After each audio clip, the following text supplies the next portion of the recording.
समाश्रितमिलितं येन तस्मै श्रीगुरुवे नमः। श्रीचैतन्यमनोभीष्टं स्थापितं येन भूतले स्वयं रूपकदामयं ददन्ति स्वपदान्तिकं। वन्देऽहं श्रीगुरुश्रीयुतपदकमलं श्रीगुरुं वैष्णवांश्च श्रीरूपं सागरजातं सगुण रघुनाथं नितं तं सजीवं साद्वैतं सावधूतं परिजनसहितं कृष्णचैतन्यदेवं श्रीराधाकृष्णपदां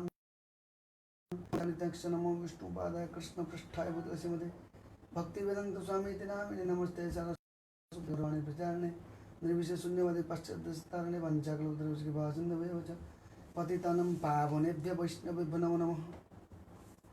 श्री कृष्ण चैतन्य प्रभु नित्यानंद श्री अद्वैत गदाधर शिवासादि गौर भक्त वृंद हरे कृष्ण कृष्ण कृष्ण हरे हरे हरे हरे। गौर सुंदर लगे आप बता तो नहीं अरे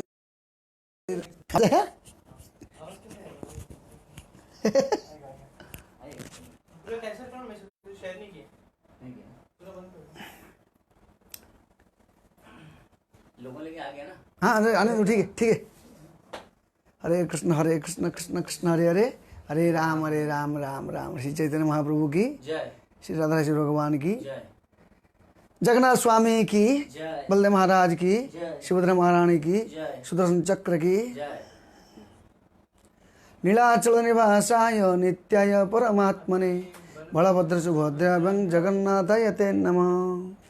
नीलाद्रुशङ्ख मध्ये शतदलकमले रत्नसिंहासनस्थं सर्वालङ्कारयुक्तं नवघनरुचिरं संयुक्तं चक्रजेन भद्रया वामभागे रथचरणयुतं ब्रह्मरुद्रेन्द्रवन्द्यं वेदनं सारमेकं सकलदेववरं ब्रह्मदारुं स्मरामि ब्रह्मदारुं स्मरामि ब्रह्मदारुं स्मरामि। कदाचित् कालन्धी तटविपिन सङ्गीतकरवो मुदा भीरिनारी वदनकमलाश्वाद मधुप रमाशम्भुर्ब्रह्मा मरुपति गणेशार्चितपदो जगन्नाथ स्वामी नयनापथगामी भवतु मे। जगन्नाथ स्वामी की जय। बलदेव महाराज की जय। सुभद्रा महारानी जी की जय। चक्र सुदर्शन चक्र की जय। श्रील प्रभुपाद की जय। आप सबकी जय। गौरंगा जैसे हम लोग देख सकते हैं आज का जो दिन है उसको बोलते हैं गुंडीचा मार्जना का दिन है। गुंडीचा कौन है और मार्जना क्या है? गुंडीचा है यहाँ पे इंद्रदुम्न महाराज जो है उनके पत्नी के नाम गुंडीचा है। उनके पत्नी के नाम से वहाँ पे भगवान जब यहाँ बता गया जैसे वृंदावन और द्वारिका रहते ना, जैसे वृंदावन द्वारिका में भगवान श्री कृष्ण का ऐश्वर्यमय पूजा होता है। वृंदावन में ऐश्वर्यमय पूजा नहीं होता है और प्रेममय पूजा होता है। कृष्ण भावनात्मक पूजा होता है, वो भी कृष्ण भावनात्मक पूजा होता है, ये भी कृष्ण भावनात्मक पूजा होता है। लेकिन ऐश्वर्य में मतलब भगवान को खाट में रख के एकदम सिंहासन में बैठा के चामर हिला के पालंक पलिक में बैठा के अच्छी तरह से उनको गुणगान होता है। लाखों सहस्त्र सेवक लोग गुणगान करते नाचते गाते वहाँ भी होता है। और वो है द्वारिका लीला में होता है, भगवान राजा रहते हैं। वो द्वारिका को बोलते हैं श्री जगन्नाथपुरी, जहाँ पे भगवान जगन्नाथ विराजमान है उसको बोलते द्वारिका धाम के समान है। ऐश्वर्य में पूजा होता है। लेकिन भगवान जब वहाँ पे जाते हैं मथुरा वृंदावन जाते हैं, वहाँ पे गोपियों के भाव, ग्वालन के भाव और यशोदा माई के भाव, वो भाव से उनके वहाँ पूजा होता है। यहाँ पे भगवान भी क्या महानता है भी है और इधर ही भगवान की महानता है भी है। और भगवान जगन्नाथ जो है परम दयालु है। आज से लाखों वर्ष पहले पता गया, जिसे हम देख सकते हैं जगन्नाथपुरी में रथ होता है। ये आज का दिन नहीं है, ये लाखों सालों से पहले प्रथा चलते रहता है कि कैसे जब इंद्रदुम्न महाराज सत्य युग में राजा थे, हमको लगे आता है सत्य युग, कौन सा सत्य युग में? ऐसे सत्य तृतीया द्वापर कली, सत्य द्वापर कली हमेशा घूमते रहता है। उसी प्रकार जब इंद्रदम्न महाराज सोचे कि अभी मेरे को भगवान की गुणगान करना, सेवा करना, ये करना, वो महात्मा है, परम भक्त है इंद्रदम्न महाराज, बहुत परम व्यक्ति है, बहुत धर्मात्मक व्यक्ति। इसलिए बताते हैं कि दो धर्मात्मक व्यक्ति के उसका लक्षण क्या है? महात्मानस्तु मां पार्थ दैवी प्रकृति मार्षिता भजन अनन्य मन चौगंत भूतादिम। वो महात्मा लोग दैवी प्रकृति में रहते, एकदम दिव्य प्रकृति में रहते महात्मा लोग। इसलिए जब इंद्रदम्न महाराज मंदिर बना के जाते हैं ब्रह्मलोक में कि कौन करेगा पूजा, कैसे करेगा, तो उस टाइम कितना युग चल जाता है, कितना युग चल जाता है। चलने के बाद फिर ब्रह्मा जी को बुलाते हैं, ब्रह्मा जी आते हैं और ये मंदिर को स्थापना करते हैं, मंदिर को स्थापना करते हैं। अब मंदिर स्थापना करने के बाद भगवान की जगन्नाथ कहा गया, ब्रह्मा जी का जैसे हमारा 100 वर्ष में 50 साल, ब्रह्मा जी का 50 साल में एक कल्प होता है, 50 साल के बाद और एक कल्प होता है। तब उस टाइम पे भगवान वही नीलाद्रि बिहारी नीलाचल धाम में समुद्र किनारे में उनके स्थान था, और वहीं पे रहते। कहा गया जो बालू का नदी है, बालू दिखता है, वो बालू ने स्वर्ण बालू का के समान है। स्वर्ण हमको दिखाई देता नहीं, लेकिन स्वर्ण बालू का है। वहाँ पे उन्होंने 50 साल तक चतुर्धा मूर्ति में कहा गया ये रूप में सेवा वगैरह किए। कौन? जो नीला माधव के रूप में सेवा स्वीकार किए। नीला माधव के रूप में सेवा स्वीकार करते हैं। स्वीकार करने के नाते जब उनका 50 साल होता है, ब्रह्मा जी का दूसरा प्रार्ध होता है, दूसरा प्रार्ध में ये जगन्नाथ जी का भाव प्रकट होता है। वही जो भगवान है वही जगन्नाथ है। कहा गया जो जय गौर श्री कृष्ण श्री जगन्नाथ। जैसे हम देख सकते हैं अनेक उदाहरण है। एक बार द्वारिका में भगवान श्री कृष्णचंद्र जब द्वारिका में थे रहने के टाइम पे, और बलराम दोनों कहाँ पे गए थे, तो हमेशा भगवान कृष्ण के जो पाटरानियाँ हैं, महिषियाँ लोग को सोचने लगे, उनको बोलने लगे, उनके मम्मी को क्या नाम, रोहिणी माता को बोलने लगे, तो आप थोड़ा बताओ, क्या बताओ ना, हमारे पति के बारे में हम सुनना चाहते हैं। वो तो सही बात है, पत्नी का काम है, पत्नी का एक स्वभाव होता है कि अपना हस्बैंड का प्रशंसा सुनना, कोई गलत नहीं, पाप नहीं है। हाँ, और क्या है, और क्या अच्छा लगता है। उसी प्रकार बोले क्या चीज़ें बताओ, तो क्या बताओ, तो बोले ठीक है बताऊंगा, लेकिन यहाँ पे ये कृष्ण बलराम रहना नहीं चाहिए। तो ठीक है, कृष्ण बलराम का हम आइडिया करके बाहर भेज देते हैं, जाओ मार्केटिंग करने के लिए, मार्केटिंग के लिए भेज देते बाहर। तो जाते हैं, भगवान की, ये भी भगवान की अंत लीला है, इच्छा है। तो कृष्ण बलराम जाते हैं, ये सब महिषियाँ लोग को बोलते हैं, बैठते हैं, और माता रोहिणी बोलती रहती है। और माता रोहिणी बोलती है, देखो मैं बोलूँगा, लेकिन कोई एक गेट के पास समझते रहो, जो कि कोई आ जाएगा तो देख लेगा तो पता है ना। ठीक है, कौन रहेगा? सुभद्रा मैया ने बोला ठीक है मैं रहूँगा, मैं गेट के पास रहता हूँ। हाँ, तो गेट के पास सुभद्रा मैया रहती है, और यहाँ पे भगवान श्री कृष्ण के बाल्य लीला का उत्सव बनाने लगे। कैसे? बाल्य लीला का उत्सव मतलब भगवान का बारे में श्रवण करने के जो उत्सव, उसको महाउत्सव है। श्रवण उत्सव, श्रवण मंगलम, श्रवण करने से मंगल होता है, 100% मंगल होता है। तो उन्होंने श्रवण उत्सव बनाया। श्रवण उत्सव, सब जितना महिषियाँ रानियाँ एकत्रित हो गए, और यहाँ पे कौन क्या नाम, रोहिणी माता ने बोलना शुरू किया। बोलते बोलते इतना आनंद, कहा गया मच्चिता मदगत प्राण बोधेंत परस्परम कथंत च मंग नित्यम तृष्यन्ति च रमन्ति च। मेरे भक्त मेरे बारे में जो आपस में मिल जाते, तो आपस में चर्चा करते। आजकल जो कर्मी लोग हैं आपस में मिलते, तुम क्या खाया, तुम क्या किया, तुम्हारा घर कैसे, तुम्हारा मकान कैसे, तुम्हारा बाल बच्चे कैसे, तुम्हारा क्या कंपनी, तुम्हारा अगर पता चलता है कि उनके घर में इनका बेटा एक अच्छा कमाने का आता है, अच्छा पढ़ाई करता है, दूसरे बोलते बहुत अच्छा, लेकिन अंदर से जलते हैं। अरे क्यों इतना होता है, या उसका इतना कमाई होता है, उसका इतना कमाई होता है, सुन के उनको जलन होता है। अगर सुनते कि इसका इतना कमाई कम हो गया, ऊपर से हो दुखी हो गया, ऊपर से दुखी दिखाते हैं लेकिन अंदर से सुखी होता है। हाँ बहुत अच्छा हो गया, कम से कम मेरे से तो नीचे है, हैं तो कैसे कम से कम तो मेरे से तो नीचे, ऊपर से दिखाते हैं तेरे धंधा कम हो गया, बिजनेस कम हो गया, अरे ऐसे कैसे, ऊपर से बोलते अंदर में सोचते हैं अच्छा हो गया, मेरे समझ के अंदर में नहीं, मेरे से डाउन होना चाहिए। ये संसार का स्वाभाविक व्यक्ति का लक्षण है, हर एक व्यक्ति के, लेकिन ये रॉन्ग है। ऐसे नहीं, दूसरे व्यक्ति का खुश में हमको प्रसन्न होना चाहिए, दूसरे व्यक्ति का आनंद में हमको आनंद होना चाहिए, दूसरे व्यक्ति का अच्छा पोजीशन, अच्छा स्थिति, अच्छा लेखा पढ़ा, अच्छा स्थिति में अगर कोई व्यक्ति प्रयास करते उसको सुन करके हमको आनंद, खुद को आनंद होना चाहिए, ईर्ष्या नहीं होना चाहिए। उस समय उन्होंने बहुत खुश है, बहुत अच्छा। उस समय पे कृष्ण बलराम आ गए। जब आते हैं देखते हैं कि ऐसे तो खड़े ही है, सुभद्रा माई खड़ी है लेकिन कान पीछे लगा हुआ है, कान में सुन रहा है। सुभद्रा माई देखी, भगवान कृष्ण बलराम देखिए क्या सुभद्रा यहाँ खड़ी है, तो वो आके एक साइड में जगन्नाथ जी खड़े, ये बलराम जी खड़े, एक साइड में कृष्ण भगवान खड़े हो गए, दोनों खड़े हो गए, बीच में सुभद्रा माई खड़ी हो गई।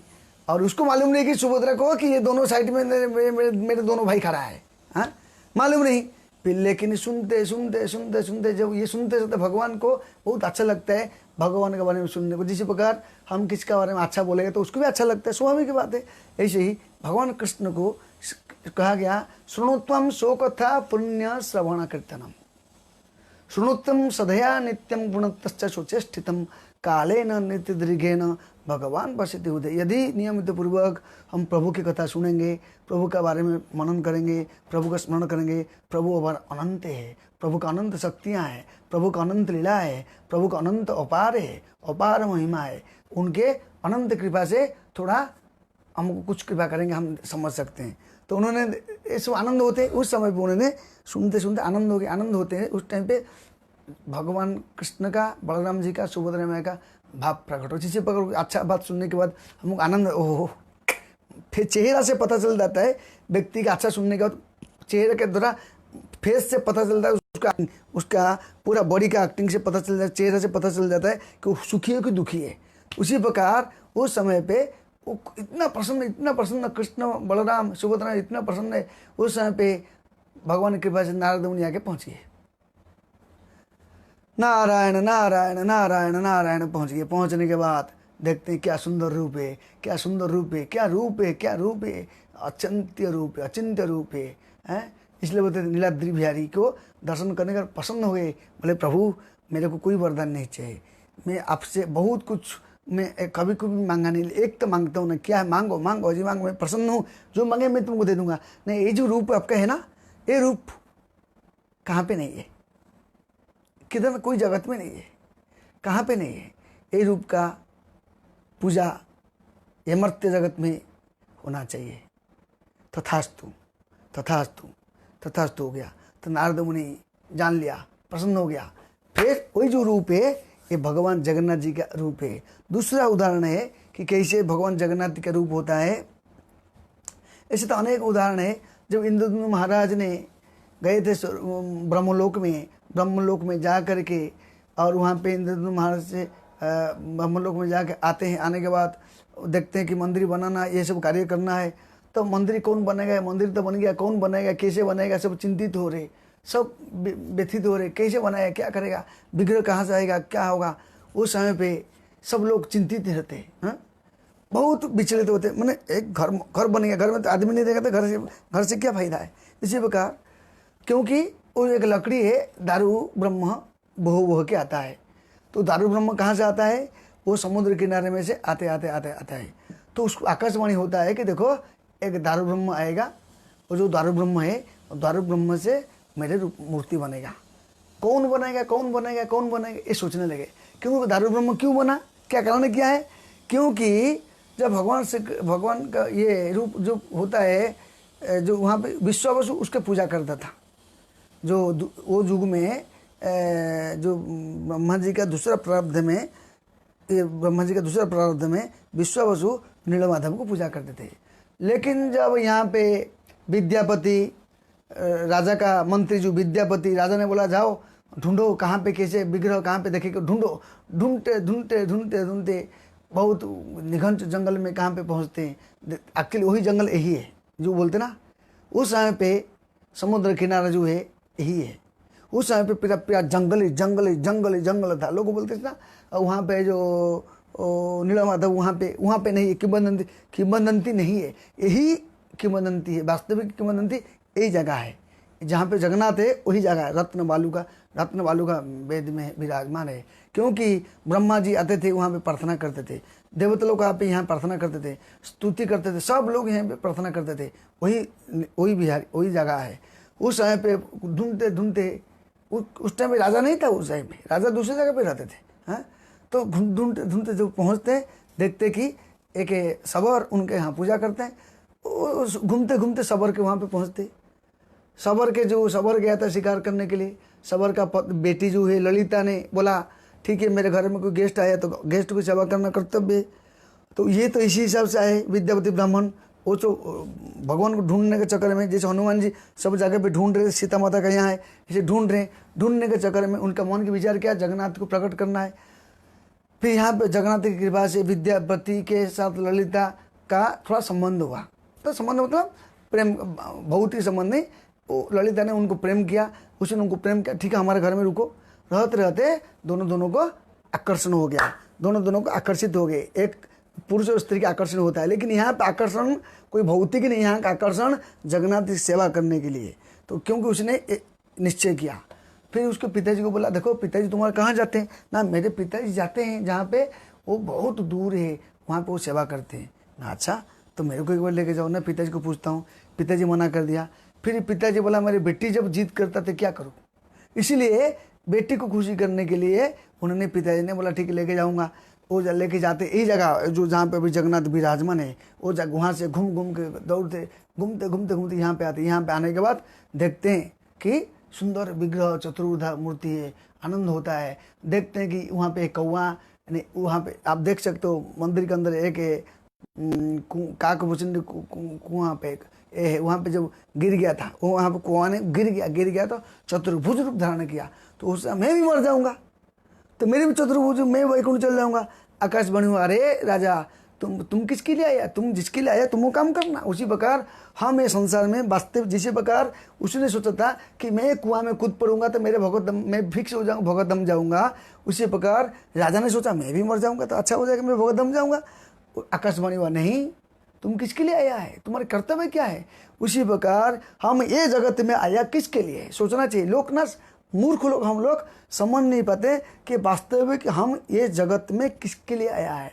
कहा गया, प्रभुपाद जी शास्त्र बताते हैं 50 साल होने का तो व्यक्ति को वानप्रस्थ का स्वीकार करना चाहिए, और हम लोग 90 साल होने तक, 100 साल होने तक पढ़ते रहते और मरने के बाद फिर दोबारा जन्म, भौतिक जन्म में लेना पड़ेगा। ये रॉन्ग है। तो उसने क्या किए, तो तुरंत तो बोला आकाशवाणी, नहीं तुमको नहीं जाना है, तुमको राजा का काम करना है, तुमको जिसके लिए कार्य करना है। उसी पर हम ये जगत में आए किसके लिए, हम ये जगत में आए आत्मसाक्षात करना, जिज्ञासा करना, भगवत धाम जाने के लिए आए। ये तो रोटी कपड़ा मकान वो तो हमारे कर्म से मिलेगा ही मिलेगा, खाने को मिलने वाला है, रहने को मिलने वाला है, सोने को मिलने वाला है, ऐसे है कि नहीं, ऐसे हो नहीं सकता है, मिलेगा। लेकिन कृष्ण भक्ति मिलना नामुमकिन। सब कुछ प्राप्ति हो सकता है, मेटेरियल चीज हमको अपने कर्म के द्वारा मिलेगा, लेकिन कृष्ण भक्ति को प्राप्ति करने के लिए साधु संग न उपजाए थे।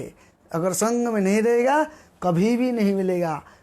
एक भक्तों को हम कल ऐसे एक प्रभु जी को हम फोन किया था, हमारा एक बढ़िया भक्त है, वो जो कि बैंक में मैनेजर है, बात करते थे। उसने लॉकडाउन में गए थे 2 महीना के लिए। ऐसे में बोला कैसा है, तो कल उन्होंने मेरे को बताया कि देखो अरे प्रभु जी हम गांव गए थे, मैं सोचता यहाँ पे कोरोना है, मैं थोड़ा गाँव भागूंगा, लेकिन गांव में रहने का तो मेरे मन इतना डिस्टर्ब हो गया, इतना डिस्टर्ब हो गया, और वहाँ रहने के नाते यहाँ इच्छा हो गया कि यहाँ पे ठीक है तो बढ़िया है, तो बाद में ज़मीन ले लूँगा, रिटायर्ड होने के बाद जो मैं रिटायर्ड हो जाऊँगा तो मैं गांव में ज़मीन ले लूँगा, ज़मीन लेने के बाद घर बना दूँगा, एक कुटिया बनाऊँगा, भजन करूँगा और बाकी भजन कीर्तन करूँगा, प्रचार भी करूँगा।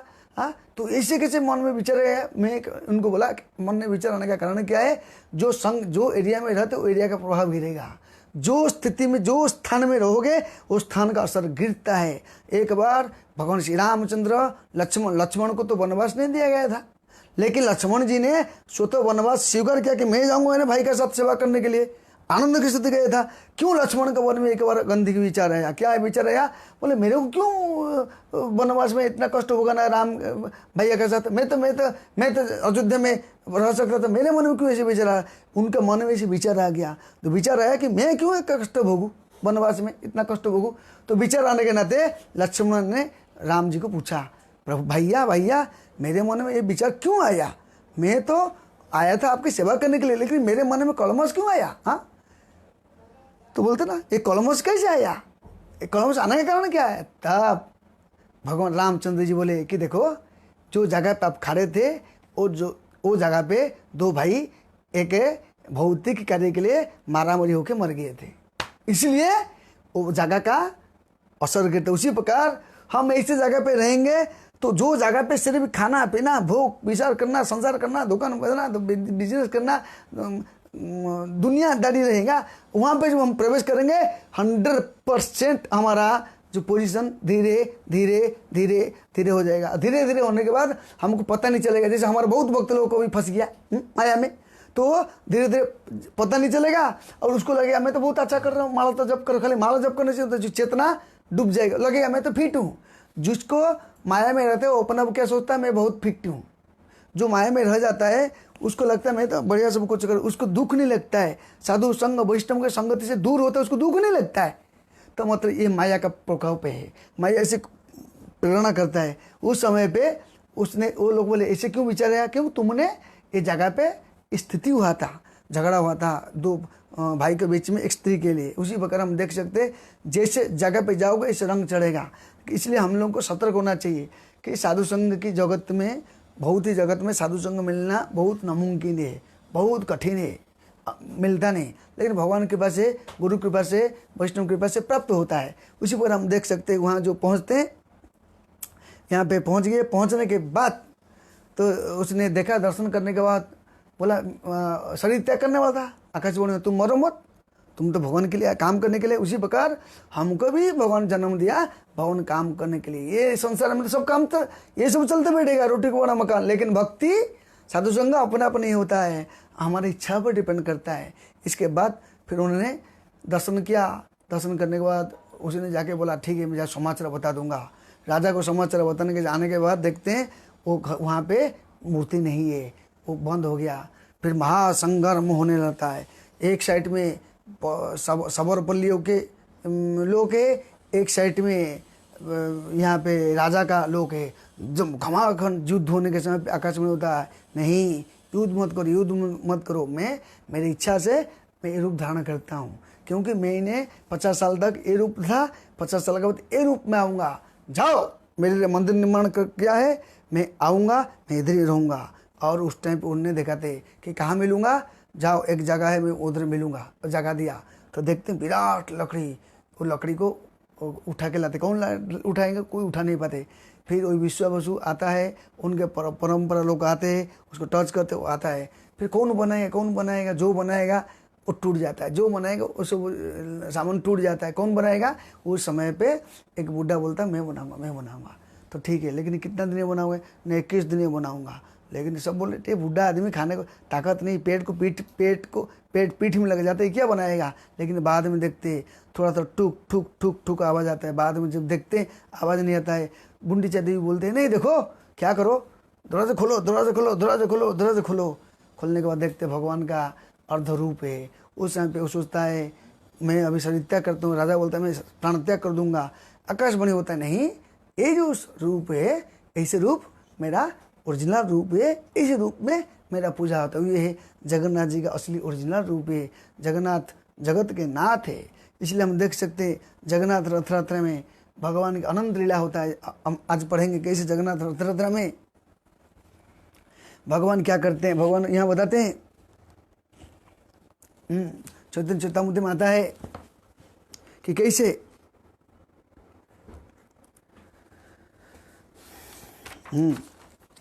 जगन्नाथ रथ यात्रा के समय पे सारे जितना नवद्वीप पे सारे लोग आए थे, राजा भी चाहता है जगन्नाथ का विराट उत्सव बनेगा, बहुत बड़ा उत्सव बनेगा। उत्सव बनने के टाइम पे यहाँ बताते कैसी क्या बताते हैं, और राजा की इच्छा होता है कि मैं भी जगन्नाथ जी को दर्शन करूंगा, और जगन्नाथ दर्शन करते करते किसको दर्शन करूंगा, चैतन्य के बारे में राजा को मालूम है। चैतन्य के बारे में राजा सुना था। क्यों, किससे सुना था? रामानंद राय और स्वरूप दामोदर गोस्वामी, अनेक अनेक भक्त के माध्यम से यहाँ पे राजा ने सुना कि चैतन्य महाप्रभु एक परम भगवान है, जो कि स्वयं जगन्नाथ है, स्वयं परम ब्रह्म है, वो आए हैं और मैं उनको भी दर्शन करूँगा। और रथयात्रा के समय में अगर इसके यहाँ एक श्लोक में बताते हैं, क्या बताते हैं, सजियात कृष्ण चैतन्य रथाग्रे नर्तन यह येनासीजे तम चित्रम जगन्नाथोपि विस्मितम। कहा गया रथयात्रा के समय पे जगन्नाथ का रथ विराजमान है, और चैतन्य महाप्रभु का संप्रदाय 7 टोलियां हैं। 7 टोलियां होने के नाते कहा गया आगे 3, इस साइड में एक, इस साइड में एक, 3 2 5, पीछे एक और सामने और एक, टोटल 7 टोली में जगन्नाथ का चारों ओर महासंकीर्तन होता है। 7 टोली में जब संकीर्तन होता है, महासंकीर्तन होता है, और सब लोगों के पास मृदंग करताल झांझ धमाका धमाका कीर्तन होता है।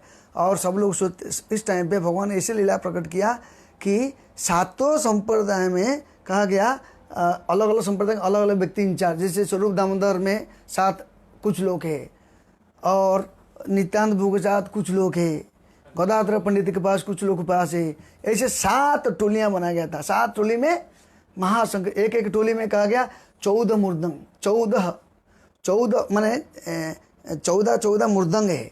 और कितना झांझ रहेगा, कितना करतल रहेगा, कितना लोग रहेंगे, विचार कीजिए कैसे महासंकीर्तन होता होगा।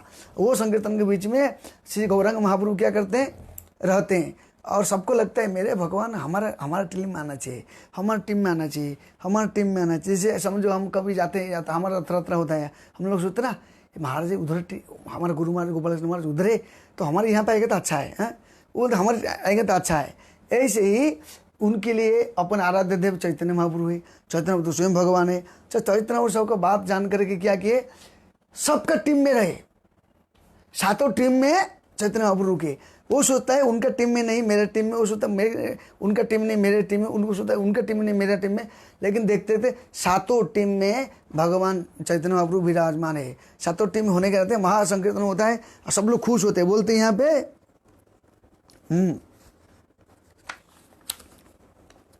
और बोलते हैं कैसे रथ को कैसे सजाए थे, रथेर सजानी देखी लोके चमत्कार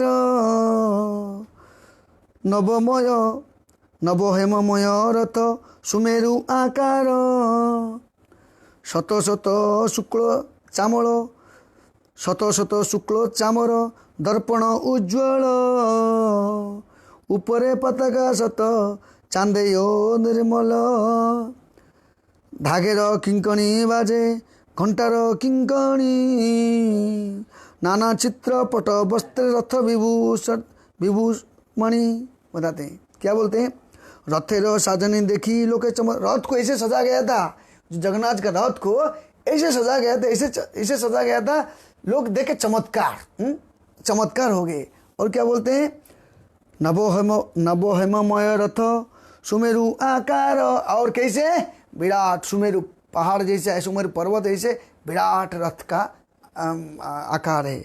और क्या बोला गया, शत शत शुक्ल चामर दर्पण उज्ज्वल, और 100 लोग ऐसे चामर हिला रहे हैं, घंट बजा रहे हैं।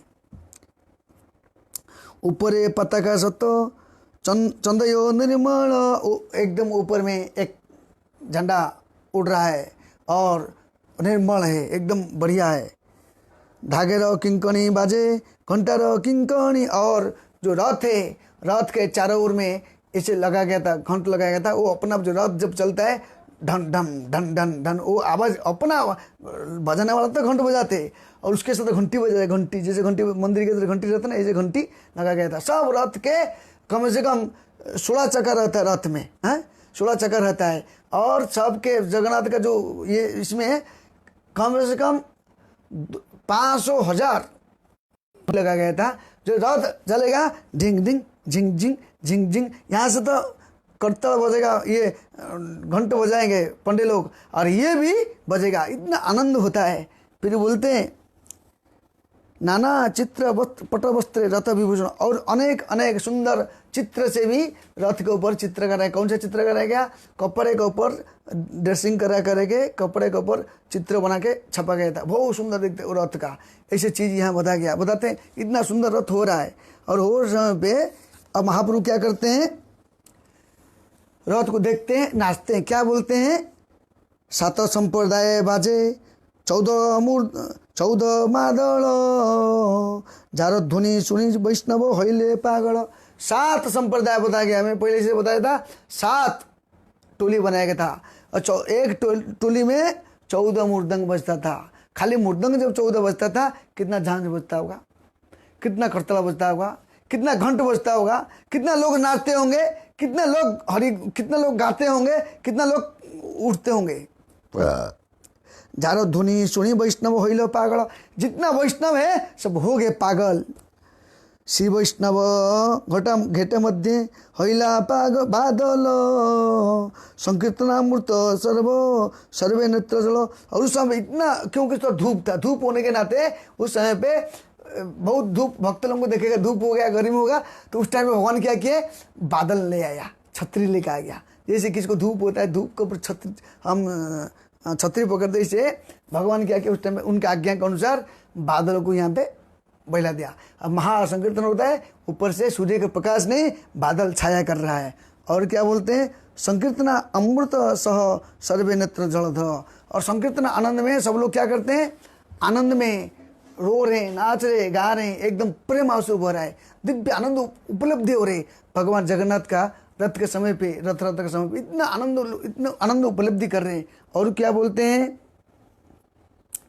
और सब लोग बोलते हैं तो मेरे पास गौरांग महाप्रभु, ये बोलते मेरे पास गौरांग महाप्रभु, बोलते मेरे पास गौरांग महाप्रभु। जैसे जब वहाँ पे रासलीला हुआ था, रासलीला में भगवान श्री कृष्ण सब गोपियों के साथ थे। गोपी बोलते मेरा कृष्णा, ए मेरा कृष्णा, ए मेरा कृष्ण। इसी प्रकार यहाँ पे बताते हैं सबे कहे प्रभु आछे এই সম্প্রদায়, अन्यटाई नहीं जायो हमारा दयाय। सब लोग बोलते ये संप्रदाय में गौरांग हमारे पास है, उसका उधर नहीं गया। वो बोलते भगवान उधर गए नहीं, भगवान उधर गए हमारे पास, क्योंकि भगवान ऐसे तेरा संप्रदाय किया। और ये करने के टाइम पे बहुत आनंद उपलब्धि कर रहे हैं। और राजा आता है, क्योंकि राजा को इच्छा था कि मैं भगवान का, जगन्नाथ जी का दर्शन करूंगा। साथ साथ ये लोग जो बोलते हैं कि इतना बड़ा महान व्यक्ति है गौरांग चंद्र, मैं भी उनको दर्शन करूंगा, उनको सेवा करूंगा। उनका मन में इच्छा होता है कि मैं राजा को दर्शन, राजा की इच्छा होता है मैं ऐसे गौरांग चंद्र, सन्यासी चंद्र को मैं दर्शन करूंगा। लेकिन सन्यासी, हमारा जो सन्यासी चंद्र है गौरा चंद्र, वो थोड़ा कपट सन्यासी है। कैसे? वो बोलता है नहीं नहीं नहीं नहीं, ये राजा को नहीं मिलूंगा। सब लोग जाके बोलते प्रभु राजा आपको दर्शन करना चाहते हैं। नहीं, मैं राजा को दर्शन नहीं दूंगा, क्योंकि राजा कैसा है? शादीशुदा है, भोगी है, विषयी है, और सब परिवार में रहता है। मैं तो एक सन्यासी हूँ, मैं उनसे क्या संबंध रखूँगा? नहीं नहीं नहीं, क्यों? विचार करो। राजा का मन में विचार किया, मैं देखूँगा। लेकिन यहाँ पे सन्यासी रूपधारी जो चैतन्य महाप्रभु, उसने क्या बोलते? मैं उसको दर्शन नहीं दूँ, पर निश्चय कर लिया कि मैं दर्शन नहीं दूंगा उसको। लेकिन क्यों नहीं देगा? नहीं दूंगा। भगवान परीक्षा कर रहे। यहाँ बताते हैं जब रथ समय होता है, रथ के समय पे राजा आता है। राजा आने के बाद क्या करता है? झाड़ू मारता है, सबके सामने झाड़ू मारता है, नीचे झाड़ू मारता है, ऊपर झाड़ू मारता है।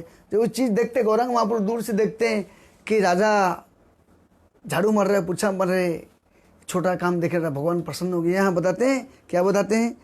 राजा रो तुच्छ सेवा देखी प्रसन्न होइल प्रभु मन, से प्रसादे पाइल यही रहस्य दर्शन।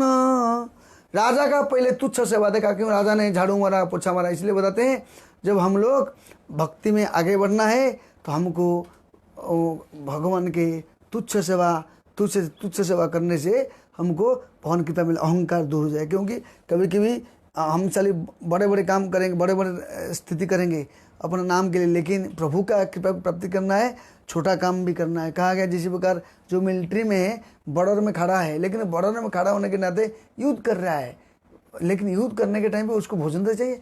जो यहाँ पे कुकिंग करने वाले व्यक्ति, कपड़ा इस्त्री करने वाले व्यक्ति, कपड़ा धुलाई करने वाले व्यक्ति, उनके भी सहयोग है।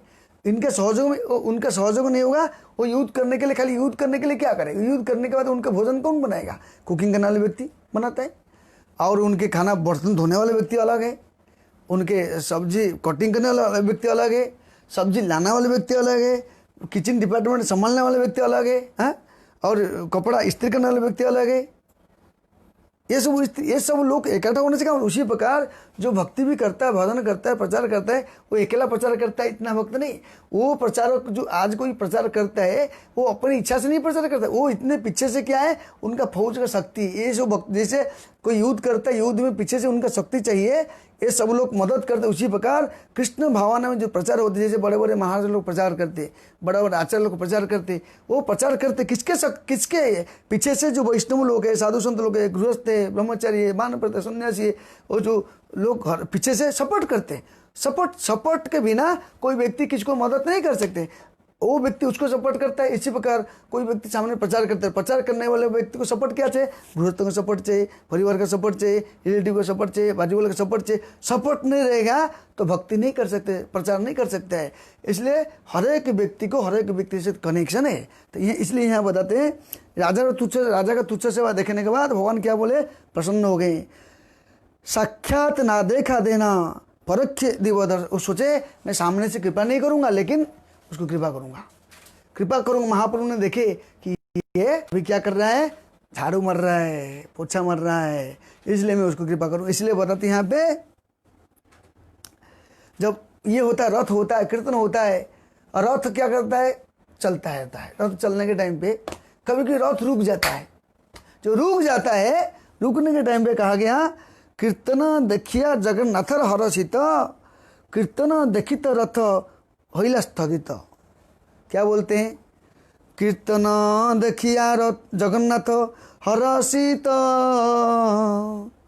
कीर्तन देखे न रथ करिया स्थगित। कीर्तन देखने के लिए जगन्नाथ जी कभी कभी रात में रुक जाते हैं। ऐसे रुक जाएंगे नहीं, क्यों? महाप्रभु कीर्तन कर रहे हैं, नाच रहे, गा रहे। कभी कभी महाप्रभु जो कीर्तन कर रहे हैं, जगन्नाथ जाएंगे नहीं, जगन्नाथ देखेंगे, आहा क्या टिप टप है। और जब महाप्रभु आएंगे, रथ के सिर पे, रथ को लेके अपने सिर से धक्का मारेंगे, हाथ लगाएंगे और अपने सिर लगा के धक्का मारेंगे, तब भगवान गिड़ी गिड़ी रथ चलेगा। ये भगवान की लीलामय रहस्य है। उसी प्रकार एक समय के बात है, और महाप्रभु कभी कभी रथ में क्या करते हैं बताते हैं यहाँ पे, प्रताप रुद्र रहिल परम विस्मय, देखिते विवश राजा होइल प्रेममय। प्रताप रुद्र देख रहा है, अरे उसको थोड़ा अलौकिक दर्शन हुआ। क्यों दर्शन हुआ? अरे इधर भी 7 संप्रदाय में महाप्रभु नाच रहे हैं, इधर है, आगे 4, साइड में 2, पीछे 1। अब सब जगह पे राजा देखता है, राजा देखने के टाइम देखता है, इधर भी है गौर, इधर भी गौर, इधर भी गौर, इधर भी गौर, सब जगह पे गौर। हाँ, गौरमय हो गया सब लोग। हाँ, इसलिए बताते ना, सब गौर ही गौर देखते हैं। इसी कैसे हो गया? चकित हो गया, क्योंकि उन्होंने तुच्छ सेवा किया। इसलिए बताते भगवद गीता में, तेषाम सतत युक्तानाम भजतम प्रीतिपूर्वकम ददाम विद्रुजोगंतम जे नम उपयंति ते। भगवान दर्शन दिया, उसको राजा का तुच्छ सेवा देखा, हम भाव नहीं राजा के पास। इसलिए बताते यहाँ पे, कभु एक मूर्ति हय कभु बहु मूर्ति, कार्य अनुरूप प्रभु प्रकाश शक्ति। कभी कभी देखते महाप्रभु, चैतन्य महाप्रभु रथ के समय पे एक मूर्ति होते, कभी बहुमूर्ति, कभी एक जगह पे दिखते हैं, कभी 7 जगह पे दिखते हैं। जैसे रामचंद्र भगवान जब आलिंगन किए, जब रामचंद्र भगवान अयोध्या में आए, सबको रावण को वध करके, सब भक्तों की इच्छा होगा, मैं राम को मिलूंगा, मैं राम को मिलूंगा, मैं राम को मिलूंगा। अंतर्यामी भगवान की इच्छा हुआ, भक्तों की इच्छा हुआ, तो भगवान उस टाइम पे राम भगवान के सबके साथ एक साथ आलिंगन किए, लेकिन ये कुछ रहस्य देख नहीं पाए। उसी प्रकार भगवान को रहस्य समझने के लिए भगवान की कृपा चाहिए। प्रसाद लेशानुगृहित एवं ही जाना थी तत्वम भगवान महिमना, भगवान के तत्व को जानना है, भगवान कृपा, गुरु कृपा, वैष्णव कृपा चाहिए। तो इसलिए बताते हैं कभू एक मूर्ति है कभू बहु मूर्ति, कार्य अनुरूप प्रभु प्रकाश है शक्ति। कभी एक रूप होता है, कभी बहु रूप होके महाप्रभु प्रकाश करते हैं। और बोलते लीला वैसे नहीं प्रभुर निजा अनुसंधान, इच्छा जानी लीला शक्ति करे समाधान। लीला इच्छा करना, भगवान गौरांग में इच्छा रहता है लीला प्रकट करूंगा, इच्छा प्रकट ही भगवान की लीला शक्ति है। भगवान है, भगवान की लीला शक्ति है। लीला शक्ति जैसे घर में पति पत्नी है, सब पति की इच्छा हुआ कि भूख लग गया, खाली कुछ समझ गया तो पत्नी तुरंत डिंग रेडी करता है। या गुरु शिष्य रहता है, गुरु की इच्छा है शिष्य जान लेता है। उसी प्रकार यहाँ बताया गया गौरांग महाप्रभु के जो इच्छा हुआ कि मैं जब इच्छा प्रकट करते कि मैं ऐसे करूँगा, तो इच्छा शक्ति भगवान लीला, भगवान की जो इच्छा के अनुसार लीला शक्ति फट के प्रकट होता है, काम करता है, तुरंत इस लीला में प्रकट हो जाता है। और क्या बोलते हैं इच्छा जानी लीला शक्ति करे समाधान। इच्छा जानने के बाद लीला शक्ति क्या करता है, समाधान रेडी करता है। सब जगह पे सब नाच रहे हैं। और क्या बोला गया पूर्व जैसे रासादी लीला कैला वृंदावने, जैसे पूर्व में रासलीला में भगवान कृष्ण ने सब गोपियों के साथ लीला किया था, उसी प्रकार यहाँ पे ऐसे किया। अलौकिक लीला कौर करे क्षणे क्षणे, ऐसे भगवान चैतन्य महाप्रभु अलौकिक लीला करते हैं।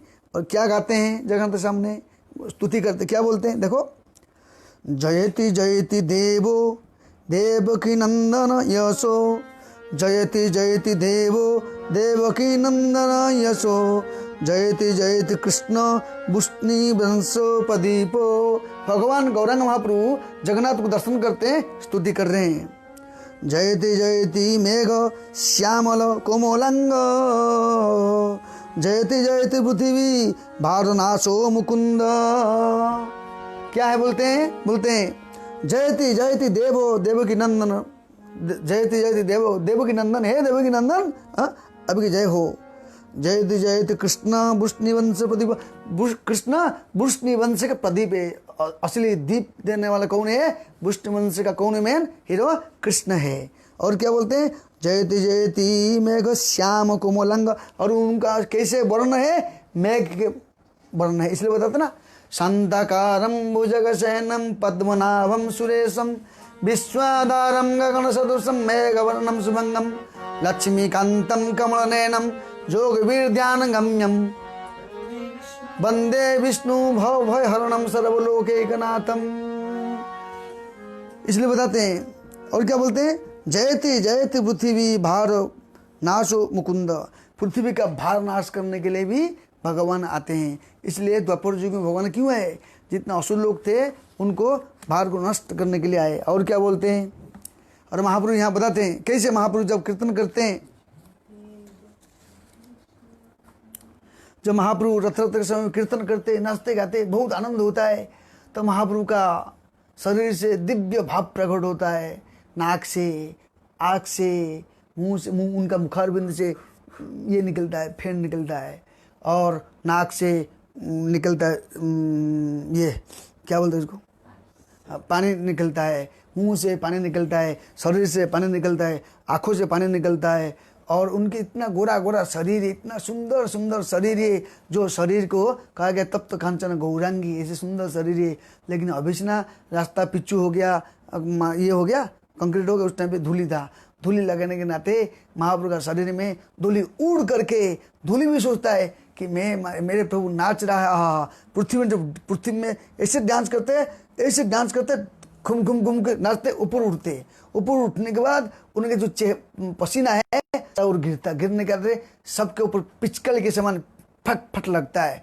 और ये उनका शरीर जो गौरंग शरीर हो गया था, वो कैसे काला, जैसे छोटे बच्चा अगर नाक से सब निकलता है, गोरा है, लेकिन उसका शरीर में ये लगने के बाद कैसे काला काला देखेगा, ऐसे ही गौरांग महाप्रभु उस टाइम पे ऐसे नाक से ये सब निकलने का, धूली लगने के नाते थोड़ा सा श्यामला वर्ण दिखते थे। श्यामला वर्ण दिखने के नाते लोग सोचे, राधा ने सोचा, ये तो बोलते थे कि स्वयं भगवान, क्योंकि राजा ने उनको स्वप्न, राजा को उन्होंने दर्शित कराया कि मैं परम भगवान हूँ और मैं देखो 7 जगह पे नाच रहा हूँ। राजा ने देखा 7 जगह पे नाच रहे, तभी राजा को विश्वास नहीं आया। राजा को टेस्ट करा गया, भगवान ने राजा को टेस्ट कर रहे। उसी प्रकार भगवान हमको भी टेस्ट, भगवान उनके राजा को भी टेस्ट करते। इतना बड़ा भक्त, अभी ये लॉकडाउन में भगवान हमको भी टेस्ट करते, क्या तुम भक्ति करना चाहते हो ना माया में जाना चाहते हो।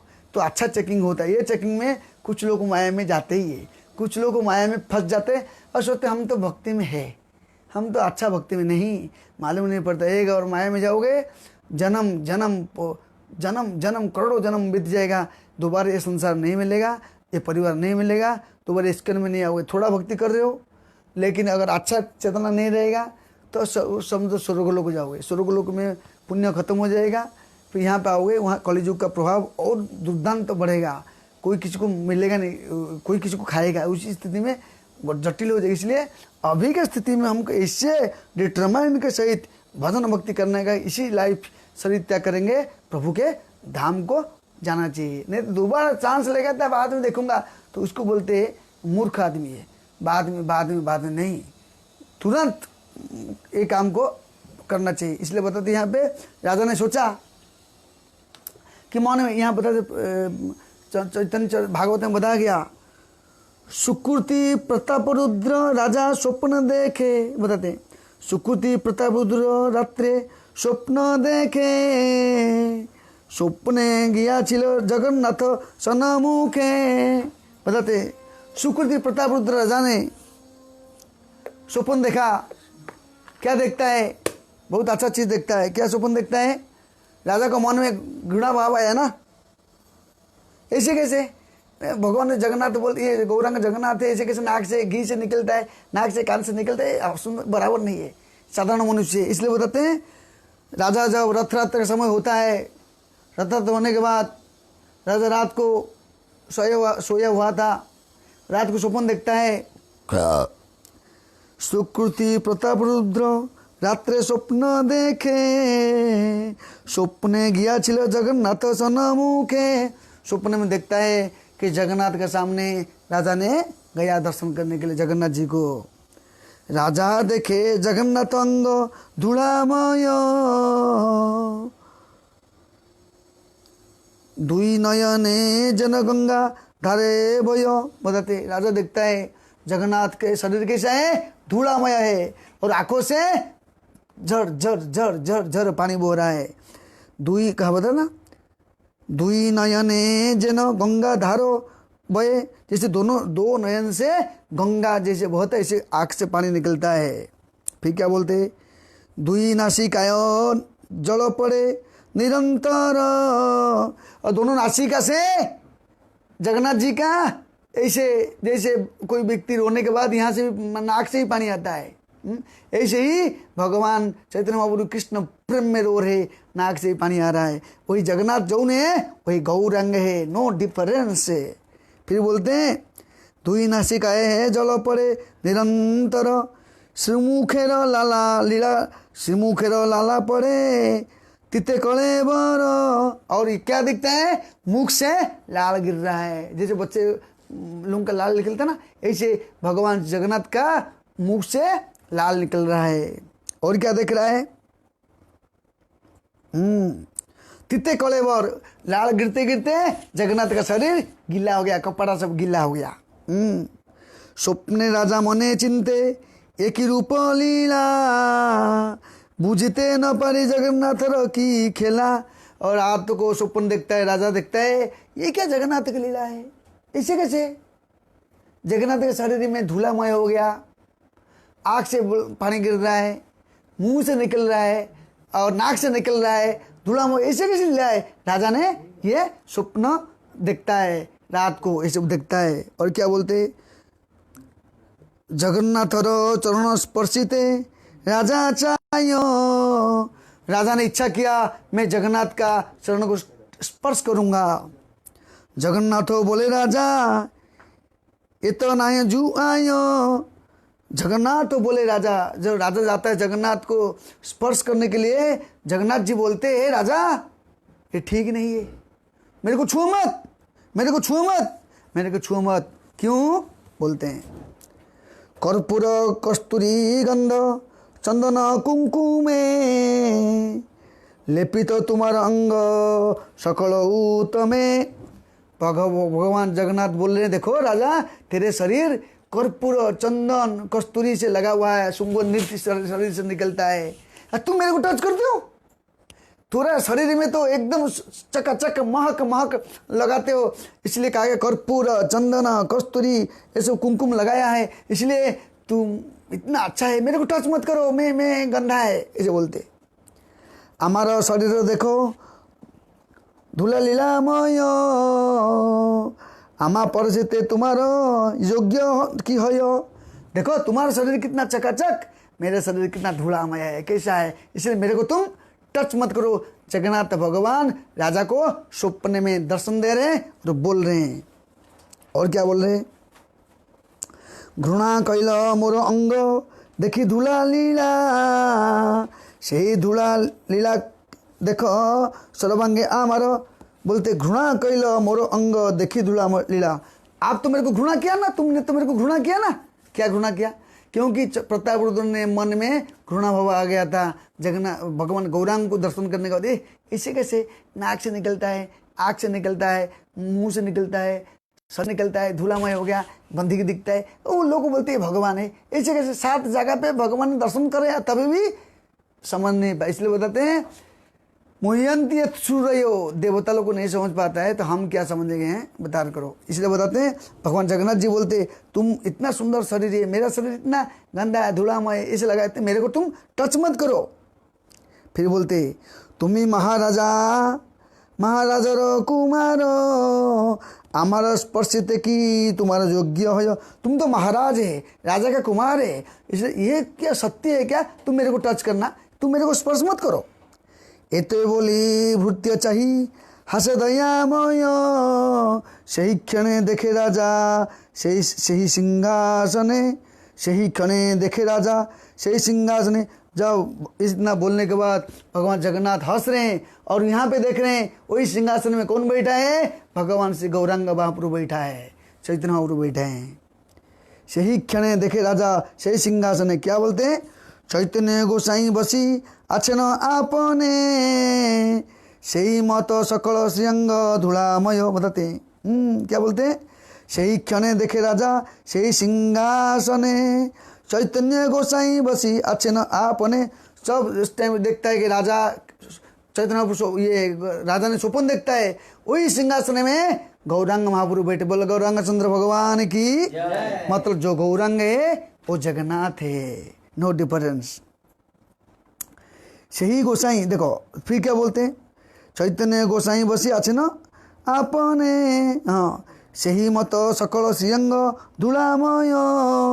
राजा बोले न हसी एते को योग्य ने, वही सिंहासन में बैठते हुए यहाँ पे जगन्नाथ जी बोलते राजा योग्य नहीं है, मेरे को टच मत करो, मेरे को टच मत करो। फिर बोलते तुम्हें जे आमार घृणा कैल गेल मने, आर तुम्ही आमार पर शिव की कारणे। क्योंकि जगन्नाथ रथ समय में जब भगवान गौरांग नाच रहे थे उनका शरीर में इस भाव आ रहा था, राजा ने घृणा किया था, इसलिए तुम तो मेरे को घृणा किया। मतलब भगवान अंतर्यामी सब जानते हैं, हृदय का बात को सब जानते हैं। बोलते तुम इसलिए घृणा किया था, मेरे को इसके लिए घृणा किया था। फिर बोलते यही मत प्रताप रुद्र कृपा करी हासन गौरांग सुंदर नरहरि। बताते उसी प्रकार भगवान गौरांग महाप्रभु ने चैतन्य महाप्रभु ने या जगन्नाथ भगवान ने प्रताप रुद्र को कृपा किया, दर्शन दिया। तो दूसरे दिन क्या होता है? रथ तक तो उस दिन के समय के बात है। फिर सवेरे सवेरे आप महाप्रभु जगन्नाथ बल्लभ गार्डन में बैठे हैं और राम स्वरूप दामोदर चरण दबा रहे, और राजा आता है, आके दूर से प्रणाम करता है, फिर महाप्रभु को देखता है। तो महाप्रभु बोलते हैं देखो ठीक है, लेकिन ये रहस्य किसको बताने का नहीं। तो पता चलता है कि भगवान जगन्नाथ कौन है? वही जगन्नाथ है, वही कृष्ण है, वही स्वयं गौरांग है। जो गौरांग है वो जगन्नाथ है। इसलिए यहाँ बताते क्या बताते हैं? महा अपराधी मुहि पापी दुराचार, न जानिनु चैतन्य ईश्वर अवतार। फिर बोलते मैं तो महापापी हूँ, दुराचारी हूँ, मैं गौरंग महाप्रभु का अवतार को जान नहीं पाया, क्योंकि भगवान ने दर्शित करे है लेकिन समझ नहीं पाए। पश्चन्य पे न पश्यसी, देखने के बाद देख नहीं सकते, भगवान का अपारंपर लीला है, चैतन्य महाप्रभु की लीला है। फिर चैतन्य महाप्रभु को दर्शन करने के बाद फिर उसने राजा ने क्या करता है, आता है चैतन्य महाप्रभु को माफ़ी मांगता है। माफ़ी मांगता मतलब गौरंग भगवान जगन्नाथ को माफ़ी मांगता है। वो क्या बोलता है, बोलते त्राही त्राही कृपा सिंधु सर्वजीवनाथ मुई पातकर कर सर्वदुष्टि पात। हे प्रभु जगन्नाथ, हे जगन्नाथ, हे जगन्नाथ, मैं त्राही त्राही मेरे को उद्धार करो, उद्धार, मैं सबके पतित के पतित हूँ। तो पता चलता है कि रथ के समय पे जो नाचने वाला व्यक्ति है और जो बैठने वाले व्यक्ति है फर्क नहीं, दोनों सेम है। जो नाचने वाला वही है और जो बैठने वाला व्यक्ति वही है। लेकिन यहाँ पे भगवान गौरंग महाप्रभु राधा भाव में नाच रहे हैं और जगन्नाथ कैसे स्वामी हस्बैंड के भाव में, पति के भाव में बैठे हैं, बैठ आनंद ले रहे हैं और दोनों को एक लीला रस आस्वादन करते थे। विचार करो जो जगन्नाथ भगवान कितना दयालु है, मतलब जो जगन्नाथ है वही गौरंग महाप्रभु है। और भगवान चैतन्य महाप्रभु यहाँ बताते जब रथ का समय होता है कितना लोग आते हैं रथ को सजाने के लिए। और कहा गया रथ गुंडीचा मार्जन के दिन क्या करते, लाखों लोग आते हैं, महाप्रभु का भक्त लोग आते, एक साथ आते, कोई मटका लाता है, कोई झाड़ू लाता है, कोई लाते, सब लोग लाके मंदिर को मार्जना करते मंदिर जो गुंडीचा मार्जन को साफ करते। साफ करने के बाद महाप्रभु चैतन्य महाप्रभु क्या बोलते, कौन कितना मैला निकाला। महाप्रभु सबके देखते हैं किसका मैला ज़्यादा है, सबसे देखते हैं सबसे ज़्यादा मैला एकत्रित कौन किया, गौरंग महाप्रभु। और महाप्रभु उस टाइम जो कीर्तन करे सेवा कर रहे थे, दूसरा भक्त आता है तो जहाँ पे भगवान जगन्नाथ बैठ वहाँ पे पानी डालने के बदले में महाप्रभु के चरण में डालता है, एक बार दो बार तीसरा डाल करके सब पी लेता है। तो विचार करो ऐसे महाप्रभु बोलते नहीं, इसलिए उनको आने मत दो। हाँ, ये ऐसे गड़बड़ कर दिया क्योंकि महाप्रभु 2 बार 3 बार मौका दिया, क्योंकि वो महान भक्त था, उसका नाम था झाड़ू ठाकुर। वो हमेशा भक्तों का छिप करके उच्छिष्ट खाता था, छिप करके, क्योंकि वो ऐसे थे जब वो बोले कैसे भगवान कृपा मिलेगा, तो भक्तों की कृपा बिना कृपा मिलता नहीं। इसलिए कोई उनको आम दिया, आम देने के बाद क्या करते, भोग लगाते और जो खाते हैं वो छिप करके रहता है। जब वो खा जाएगा सब खत्म हो जाएगा, आम का जो घुटली फेंके या घुटलू खाते थे। तो इसलिए महाप्रभु अंतर्यामी में सब जानते थे नम्रता के लक्षण, इसलिए महाप्रभु ने क्या किया, उसको फिर उसको कृपा किया। इसलिए हम देख सकते हैं जगन्नाथ का जैसे कल रथ यात्रा है, आज गुंडीचा मार्जन में भी अनेक लोग एक साथ आते हैं, महासंकीर्तन होता है, कीर्तन होता है, भगवान का गुंडीचा वेदी को साफ करते हैं, भगवान आएंगे। उसी प्रकार हमको भी हमारा हृदय रूपी क्षेत्र को साफ करना पड़ेगा। जैसे भगवान जगन्नाथ जाके वहाँ पहुँचेंगे, ऐसे ही हमारे हृदय को हम साफ करेंगे तो भगवान हमारे हृदय बैठेंगे। हम साफ कैसे करेंगे, चेतो दर्पण मार्जनम भवमहा दाभग्न निवारणम। यदि चित्त रूपी दर्पण को साफ करेंगे, साफ करने का तरीका है प्रभु का नाम संकीर्तन करना, श्रवण कीर्तन करना, भजन करना। इसलिए हम लोग देखो हर एक 12 बजे प्रोग्राम करते हैं तो 5 हो जाता है, 7-8 हो जाता है। तो आप लोग अनुरोध है सब लोग देखने से क्या होता है, तो दूसरे व्यक्ति को उत्साह मिलता है और दूसरे को भी व्यक्ति बोलो कि देखने को, तो कम से कम कृष्ण भावना में रहेंगे। कृष्ण भावना सबसे मूल्यवान वस्तु है, सबसे मूल्यवान वस्तु कृष्ण भावना। बाकी संसार में कोई मूल्यवान वस्तु नहीं, ये कृष्ण भावना मूल्यवान वस्तु रहेगा, सब अपना आप सब आएगा। जिस प्रकार 2000 रुपये नोट में 1-2 रुपया 2 रुपया 5 रुपया आता है, ऐसे कृष्ण भावना में रहने से हमारा सब अकाम सर्व काम होगा मोक्ष कम उदार यदि तीव्र भक्ति जोगे न जितम पुरुषम परम। मुक्ति पाने की इच्छा है या कोई कामना नहीं है या भोग संसार की वस्तु प्राप्ति की इच्छा है, दबा के भक्ति करोगे कृष्ण देते हैं। इसलिए बताते हैं ध्रुव महाराज का मन में था ना कि मेरे को राजा बनूंगा, तो भगवान को दबा के भक्ति किया, तो भगवान को कोई कमी चीज़ नहीं है। भगवान सर्व संसार का मालिक है, सुराट है, उनको कोई चीज़ का ये नहीं है, किसको पूछना नहीं पड़ेगा और उसको दुख नहीं, इसके क्या करूँ, कृष्ण सब जानते। इसलिए हमको पूरी भाव से पूरी तरह से कृष्ण की समर्पित होना चाहिए। कृष्ण के समर्पित होने से कृष्ण अभी जो लॉकडाउन में चेकिंग करते हैं भगवान कौन कितना भक्ति करता है, कौन कितना भावना में, फिर बाद में उसी के अनुसार उसको फल मिलता है। इसी प्रकार जम यथम प्रपद्यन्ते ताम तथैव वदाम्यहम्। जिसको जिस इच्छा पूर्ति करते, इसलिए हमारी इच्छा होना चाहिए कि मैं कैसे कृष्ण भावना में रहूँ। कृष्ण भावना में रहने के लिए कृष्ण भक्तों की संगति चाहिए, ये तो असंभव है। मन ही मन लड्डू खा के बैठेंगे फिर गड़बड़ हो जाएगा। इसलिए आपको रिक्वेस्ट है, आप लोग सब लोग भगवान की स्मरण करना चाहिए, कीर्तन करना चाहिए, हरिनाम जप होना चाहिए और साधना भक्ति परफेक्ट होना चाहिए। और ये जो लेक्चर होता है प्रत्येक दिन श्रवण है, और कोई भी डाउट शंका भी फ़ोन करके पूछ सकते हो, कोई फर्क नहीं होता है। ठीक है। हरे कृष्ण। गौरांग महाप्रभु की, चैतन्य महाप्रभु की, जगन्नाथ स्वामी की, बलदेव महाराज की, सुभद्रा महारानी की, सुदर्शन चक्र की। काल है रथयात्रा। काल रथयात्रा बहुत उत्सव अच्छा दिन है, स्पेशल दिन है। कल आपको भी जगन्नाथ जी के बारे में सुनाएंगे। जगन्नाथ स्वामी की। नीलाचल निवासाय नित्याय परमात्मने बलभद्र सुभद्राभ्याम जगन्नाथाय ते नमः। बोलो नीलाचल निवासा नित्याय परमात्मने बलभद्र सुभद्राभ्याम जगन्नाथाय ते नमः। जगन्नाथ स्वामी की, बलदेव महाराज की, सुभद्रा महारानी की, चक्र सुदर्शन चक्र की। जय जगन्नाथ।